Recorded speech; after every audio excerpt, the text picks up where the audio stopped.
அம்மா, நீ கூடவா என்ன திருடன்னு நினைக்கிற? பேஷ், சொந்த வீட்டிலே திருடுறான். இன்னும் கொஞ்ச நாள் போனா கொலை செய்ய கூட தயங்க மாட்டான்ப்பா. ரவி, ஏன்னா அவங்கிட்ட போய் உரைக்கிறேன். நான் கையும் களவுமா கண்டுபிடிச்சு நான் கதையை அளக்கிறேன். ஐயா போய் அருவா எடுத்துப்பா. ஒரே வெட்டா விட்டு போட்டு கழுதை. அப்பா, பொறுமைக்கு ஒரு எல்லை உண்டு. ஏன்னா பொறுமையை பத்தி என்கிட்ட பேசுறேன். நீ எனக்கு முன்ன பிறந்தா உனக்கு நான் முன்ன பிறந்தேன்.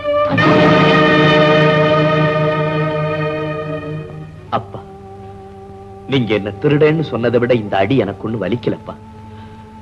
உங்களுடைய பணத்துக்காகவும் பொருளுக்காகவும் தான் நான் ஆசைப்பட்டு இந்த வீட்டுல இருக்கேன்னு நீங்க நினைச்சீங்கன்னா தவறுப்பா, ரொம்ப தவறு.